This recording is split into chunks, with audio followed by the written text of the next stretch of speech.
So I have here, as you might have noticed, a red tractor and a green tractor. And for those of you who don't know, there's always been kind of a rivalry, a competition between red tractor farmers and green tractor farmers. So I'm curious, those of you who grew up at a farm, or maybe you know a farmer, how many of you are red tractor farmers? Okay. So kind of sparse, there's a few of you. How many of you are green tractor farmers? Okay, a few more, okay. So there's been this long-standing rivalry between the red tractors and the green tractors, and they've developed sayings, like farmer born, farmer bred, my tractor will never be red. Or maybe the saying that goes, if it isn't red, leave it in the shed. But for years and years, there's always been this rivalry between red tractors and green tractors. And whenever I hear this rivalry, I get a little confused. Because the truth is, I grew up playing with both red and green tractors. I grew up driving both red and green tractors. And so I don't know quite what to do with when there's this competition between the two. Because if I side with the green tractor people, well, then that means I don't get to side with the red tractor people. And if I side with the red tractor people, I don't get to play with the green tractor people. And so whenever I hear that rivalry, I never quite know what to do with it. It's just a confusing world we live in, whether it's the red world or the green world. It's confusing. Speaking of confusing, the reading from Isaiah 49 is also very confusing. The reading from Isaiah 49 speaks about either an individual or a group. The text is very confused because it goes back and forth between the two. So it talks about this individual. And we never quite have a clear understanding who this individual actually is that's going to come and fix everything. On the one hand, it could be Cyrus the Great, the king of Assyria way back in the day. This king who was going to come and take everyone home and establish justice. And so it could be Cyrus the Great. It could be another individual, Isaiah, who actually wrote Isaiah. So it could be Cyrus the Great, it could be Isaiah. It could also be Jesus. It talks about a servant who will come. And Jesus modeled what it's like to be a servant, even to the point of death. So it could be talking about Jesus as well. So it could be talking about an individual, this text from Isaiah. Or maybe it could be talking about each one of us. When we read in the text that we feel like we've been abandoned by God, we feel kind of neglected, we almost feel like we don't have all the tools that we need to get God's work done. That's what we hear about the person speaking, is that they feel sort of abandoned or not helped out. And I'm guessing there's at least a few of us who feel abandoned once in a while, or like we've worked in vain for something and we don't quite have what we need. So maybe the individual is Jesus, or it's us, or it's Cyrus the Great, or it could even be Israel.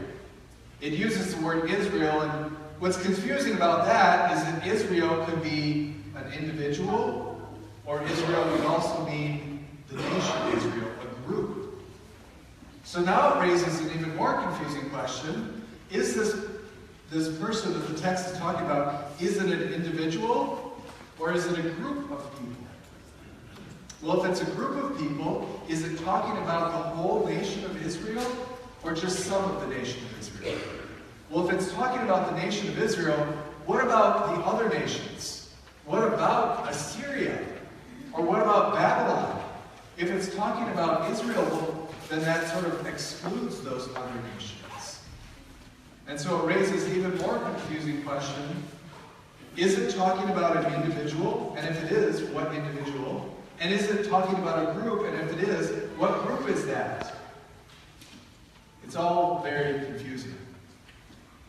And then if you think about the groups of our day and age, we can realize that groups can sort of be divisive. If you're in one group, that means you're not in another group. I think about some of those divisive groups of our own day, maybe like Lutherans. Well, if you're a Lutheran, then you can't possibly be a Roman Catholic, or you can't possibly be a Baptist. It can be very divisive, even among families. Which denomination are you part of? Or you think about some of the other groups of our world. I'm especially thinking about this coming week and how divisive that might be with which political party you affiliate with. Democrats or Republicans, maybe another group. Or as I think about the race rivalries happening in the United States right now, between people of color and whites, it can be a very divisive group. Or I think about issues of immigration, immigrants and citizens. Which group is right? Which group is correct? Now, I'm not here to ruffle feathers, but this next example might ruffle a few feathers. I'm trying not to do that, so please hear me out on this one. It could also be a group like the Packers and the Cowboys. Or it could even be a group of red tractor drivers and green tractor drivers. Groups can be very divisive. So what do we do with this text from Isaiah, where we can't even make heads or tails? Is it talking about an individual or group? If it's talking about a group, what group?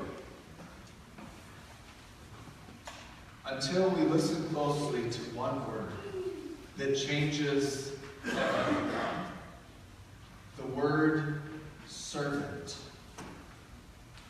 Whether this person is an individual or is a group, they are called by God before they were even born to become a servant. And a servant doesn't choose who they serve. A servant is a servant of all, both individuals and groups. Jesus modeled that for us very well. Jesus didn't choose what individuals or groups that he was a servant to. He came to serve all groups, all individuals, all of us. And so maybe this text is talking about us as individuals and as a group. But it's reminding us that each one of us have been called by God before we were even born. And our God has been walking alongside us ever since then, reminding each of us we have been called to be a servant of God. Maybe you'll experience some more rivalries. And let's be honest, sometimes rivalries can be kind of friendly and fun. But in the end, each one of us has been called to be a servant of God and a light